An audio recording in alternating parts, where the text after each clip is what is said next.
Hi, everybody. Today is Sunday, February 28th. I'm Reverend Therese Lee. This is Unity Spiritual Center, Hilton Head Island, South Carolina. As you join us today, please let us know where you're from. And if you have a prayer request, you would like to receive our e-news, put it in the box and we will get back to you regarding that. Every time you mention where you're from, it helps our Facebook algorithms. So we're grateful for your presence today. Thank you for joining us.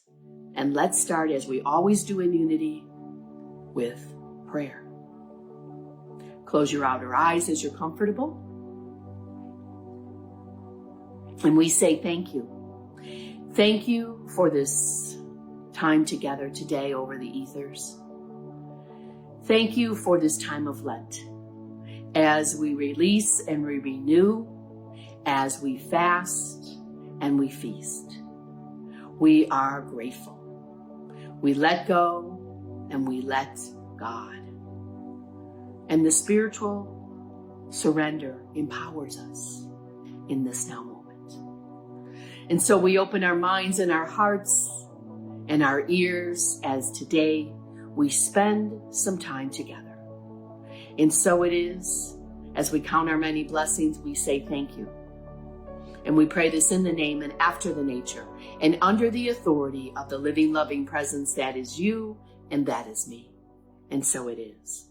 Amen. Good morning. It's Reverend Therese at Unity Spiritual Center. Thank you for whatever time it is that you watch us. Please write your name in the box and let us know who you are. We are grateful. Scripture today is from the book of Matthew. It's chapter 28, verse 20. And it says, "And remember, I am with you always." And I like to add to that, and in all ways. And as we remember this, it helps us remember and reminds ourselves, oh, I'm not alone on this journey. That the very presence of God is within each of us in every moment, always and in always. And so it is. This week, our second week of Lent, I am looking for us to talk about divine order. We focused last week on the definition of Lent, which is let's eliminate negative thinking. And so what I want us to think about is, do you believe in divine order? Do you believe that everything happens for you, to support you? And I hope so. One of the questions I always ask myself is, how and what does my soul want me to know that it would have me go through this? Through this experience, through this challenge, through this happiness? It's a great question. And I'm one who lives in the question. And so I hope to always be encouraging you to live in the question as well and ask the question. Do you know that whatever you're going through is in divine order? And that it is only your perception that says otherwise. Your perception, my perception, is the only thing that would ever challenge that what is happening is in divine order. It's making itself manifest everywhere present, each and every moment. And as we accept this, and allow ourselves to fix our mind, our perception, our attitudes on God, whatever it is that you call God in your life. We call God, God in unity, yes? If we can focus and fix our attention and our minds on God, it allows our soul then to be lifted out of the narrowness of self-interest, which is not a capital S self. It's a small s self because it's led by ego. And then what happens is our mind steps into the place of divine order happening in, through, and as us. As we let go that little s self and fix our mind on God. Charles Fillmore, the co-founder of Unity, says this about divine order. It's a factor necessary in every department of our life in order for true enjoyment of existence to become possible.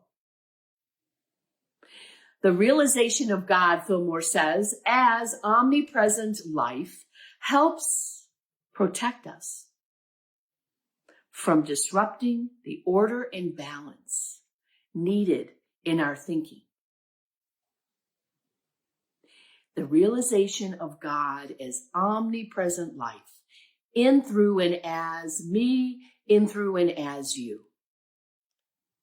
Right here, right now, always and in all ways. Our first principle in Unity can be summarized as God is. Our second principle is we are, I am. God is, we are, I am. Okay. That allows us then to shift to the realization of ourselves being spiritual, first and foremost, having this human experience around us.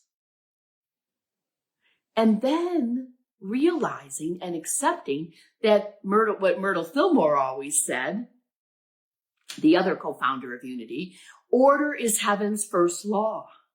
Well, where's heaven? Well, we already know in Unity, it's everywhere present, right here, right now. It's not a geographical location. It's not something we have to work towards. It's something we have to accept in this now moment. Heaven's first law is order.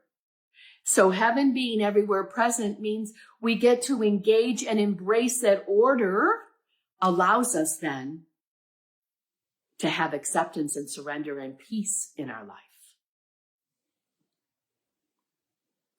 So another question. How can you order your life through the divine plan, living in, through, and as you? How much time do you spend each day with God? In prayer, in meditation, in counting your many blessings? I hope it's a lot. I hope it's often. And I really hope it's every day. So as we believe everything is for us, that everything is to make our life full of more peace, more harmony, and more love, then what happens is a sense of oneness, isn't it? A sense of inclusivity, a sense of unity. Have you noticed how much the word unity is used? It's going to be like Kleenex pretty soon, unity. The word that means we are of one mind and one presence that we call God. So I invite you to say this with me. I am of God, and I am one with God's perfect wisdom. Let's say it again. I am of God, and I am one with God's perfect wisdom. And this wisdom of God is now ordering my life. This wisdom of God is now ordering my life in, through, and as me. In, through, and as you. In, through, and as each and every person. Charles Fillmore goes on to say, ask for the wisdom to be drawn forth from you, in, through, and as you, and then affirm the quickening of divine order. So we ask for the wisdom to be drawn forth. It's not something we have to get outside of ourselves. And then affirm divine order. And then breathe and let your shoulders lower. Take the tongue off the roof of your mouth and smile. Smile. So as we put ourselves in the unity of spirit that comes from within us, we get to come into the consciousness of what we are calling new thoughts, right? Because we're eliminating negative thinking as part of Lent. And then we get to find ourselves seeing things differently, right? Our perception is changed, which means our projections probably are stopping because we are allowing the divine mind in, through, and as us to make manifest. It creates quite a beautiful tapestry, doesn't it? It allows for harmony. It allows for peace of mind within you. And then what we see is divine order. We get to choose. We say this in unity. We're never going to tell you what to think. We are going to ask you to think and then to rethink what it is you're thinking. And guess what? As we make choices, our perceptions get to evolve. We get to raise ourselves as we up our consciousness, right? And then we get to affirm the will of God. My favorite affirmation, I will to will the will of God. Say it with me. I will to will the will of God. And then you breathe into it and you allow it to be so. So I want to share a story with you today about someone you know. And the intended outcomes of the story, I think you'll find, it's a true story. You're going to be able to see the ability to have a different perception of the obstacle or opportunity as it presents itself. You're going to see in this story inspired action. And what you're not going to see overtly, but what is happening for sure behind the scenes, behind the story, is the divine order. The divine order happening behind the scenes, unfolding something truly remarkable and amazing. So the story is about a guy you know. His name is Thomas Edison, right? We all know that name. Excuse me. At the age of 67, Edison had returned home from his work, the campus he had created. And, you know, he was the inventor of many, many things, and some have called him the greatest inventor of all times. So for him, it was just another day at the office, so to speak, another day at the laboratory, and he comes home to enjoy a dinner with his wife, right? So dinner's done, and into the house rushes one of his employees, one of his men from the laboratory, saying, hey, a fire has broken out at the laboratory. Well, this was where the research and the production had been going on at the campus that Edison worked at. So the story goes on to tell us that fire engines from 8 counties and nearby towns had to come and rush in to help the blaze, which they couldn't contain. It was fueled, the story tells us, by strange chemicals. And in the various buildings on the campus, green and yellow flames shot up 6 and 7 stories high, threatening to destroy, and ultimately did destroy the work that Edison had spent his entire life developing. Everybody breathing? Edison calmly, the story says, made his way through the hundreds of onlookers as he got closer to the campus, but he was looking around for his adult son. And when he found him, he said with childlike excitement, "Son, go get your mother and all her friends. They're never going to see a fire like this ever again." And his son stepped back and said, "Dad, what?" And he said, "Go get your mother and her friends." "It's all right, son," he said. "We just got rid of a lot of rubbish in there." So his son goes off. Now, we know that there was definitely more than just a little rubbish in all of Edison's buildings. Of course, there had to be, right? In fact, the story says years and years of priceless records, prototypes, and research were being turned to ash. The buildings, which had been made of supposedly fireproof concrete, had been insured for only a fraction of their worth. Thinking that they were immune to such disasters, Edison and his investors were covered for only about a third of the damage. So knowing this, Edison's remark to his son, his response was pretty remarkable, wasn't it?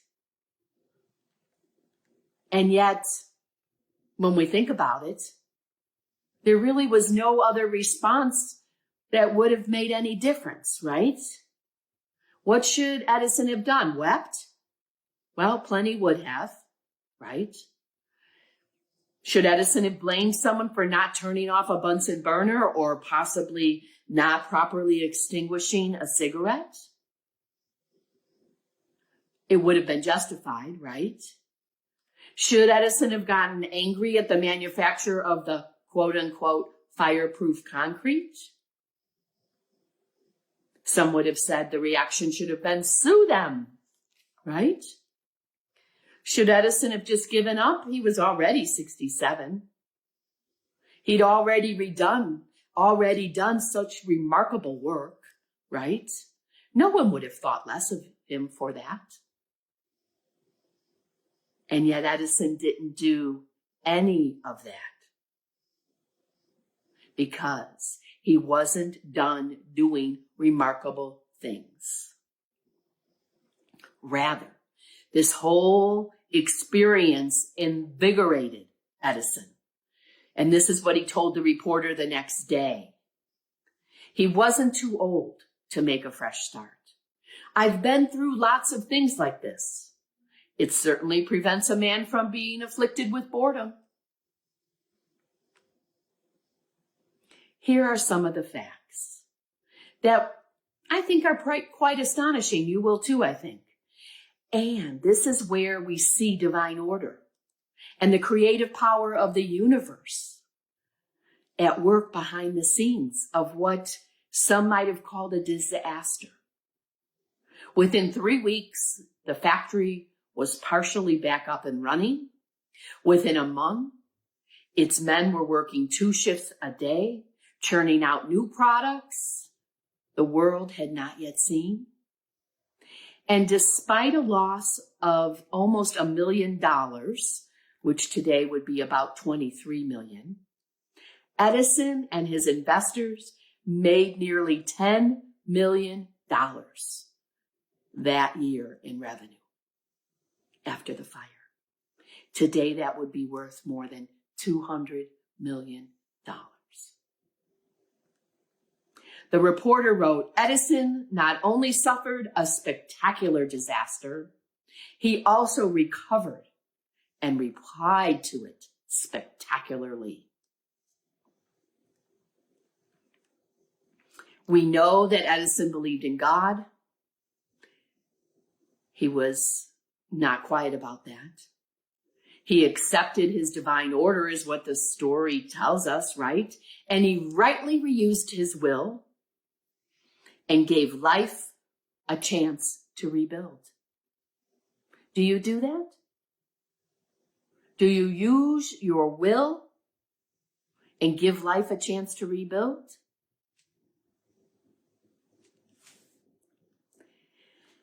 Edison, as the story goes, used his will to stay an empowered perception of what was happening around him rather than making it a horrible tragedy.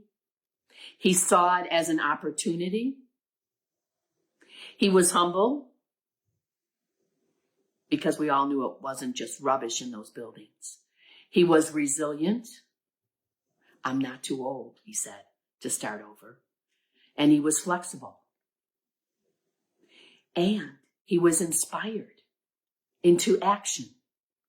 Let's get this up and running again. And we're going to add a fourth and a fifth one here right now. Are you ready? So let's lean in. Poke your neighbor and say, are you listening?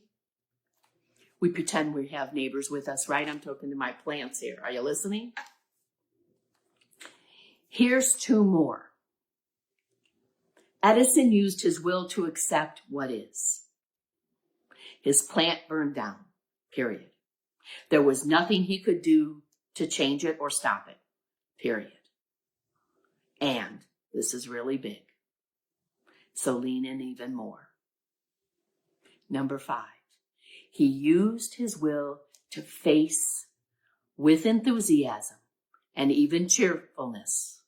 Go get your mother. She'll never see a fire like this again.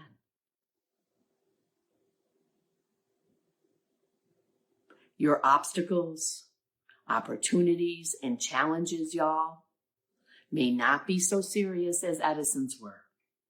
And they're yours, right? We're not here to compare. We're not here to judge.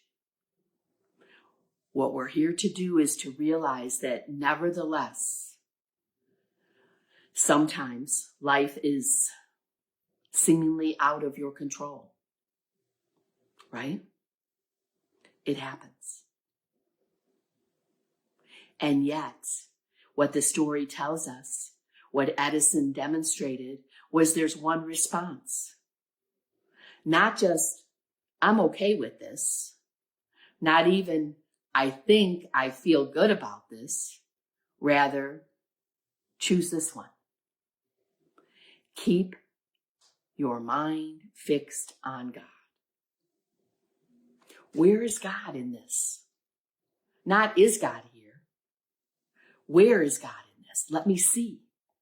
Let me have the right response versus reaction to knowing that this is here to bless you. And what you might say is, I know the divine order is happening right here and right now.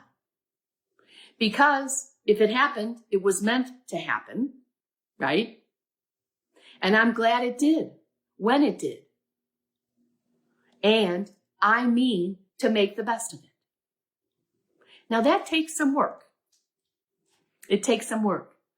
After 34 years in unity, I'm still working on it. And it takes time, and sometimes it takes friends and other people to help you stay the course of seeing divine order. And that's all right. And during all of this, we also get to love, honor, and feel our emotions. There's no room for being stoic and being honest and truthful with yourself. We get to have our emotions, right? And then we get to move to a place of empowerment, which for me is always a place of surrender, isn't it? Surrendering to the power and the presence of life itself.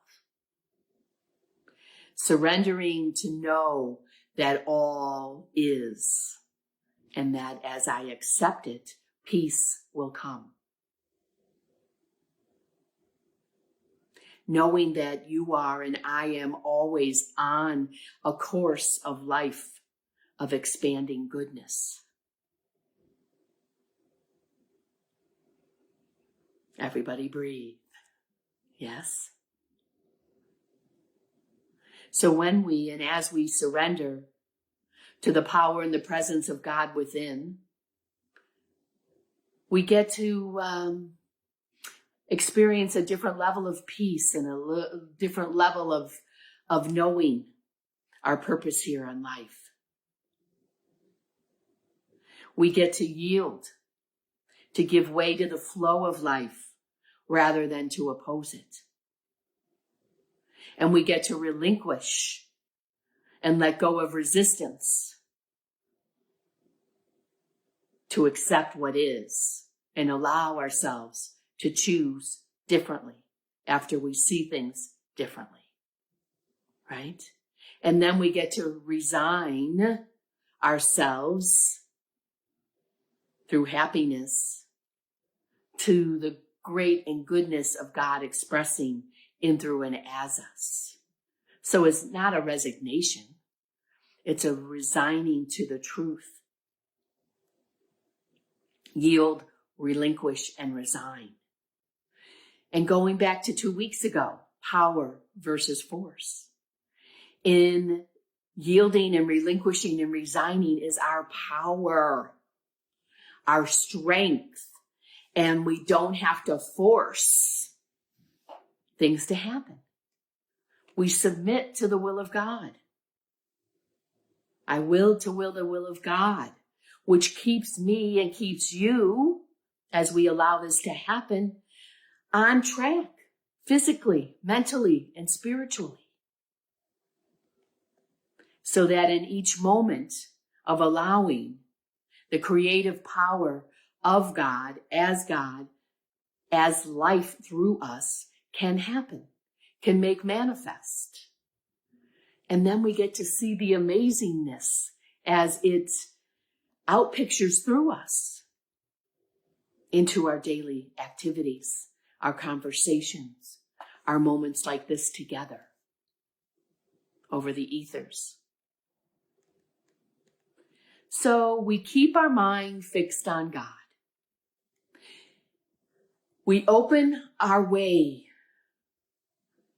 to let the manifestation of divine order outpicture in, through, and as us during this time of Lent. As we let go the negative thinking, we release it and we fast from it so that we can feast and renew ourselves on the will of God in, through, and as us.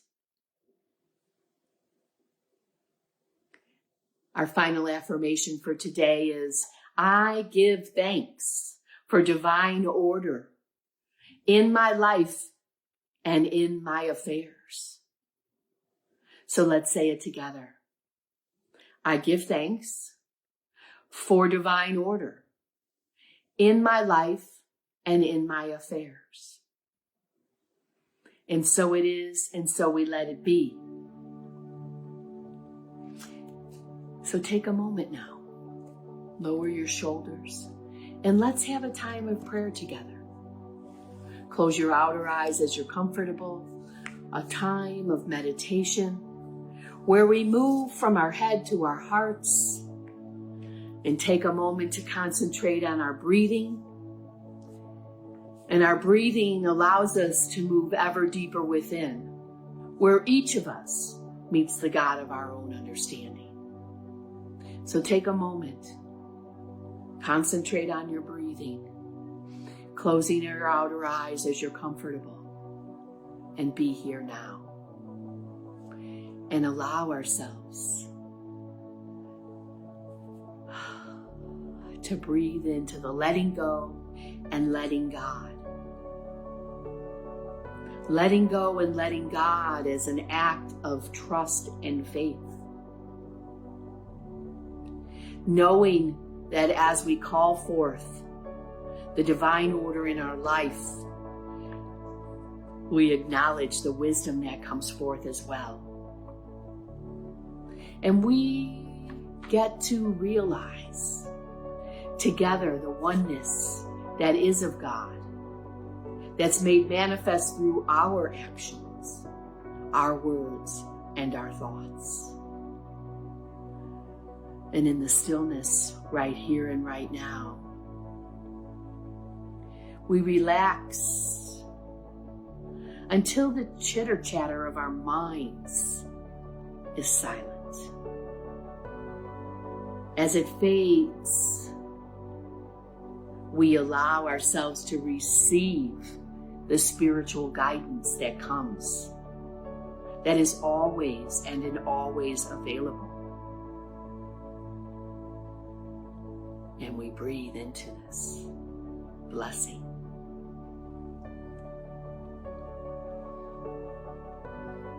In the silence, we wait with expectant faith, trusting that our inner guidance will show us the way.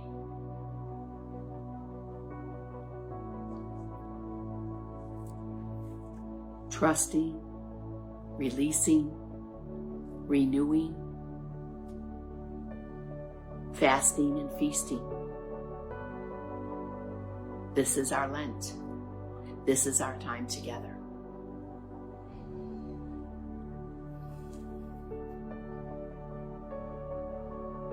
We maintain joyful expectation of divine order manifesting in our lives, outpicturing in, through, and as us, blessing us.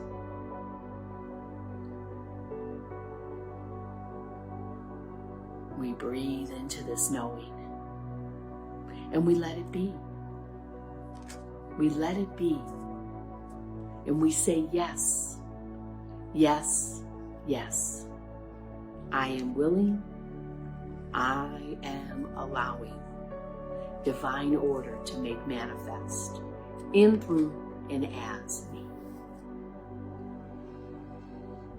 And so it is as we bring our attention back to this time and this place, wherever you are, sacred and holy ground.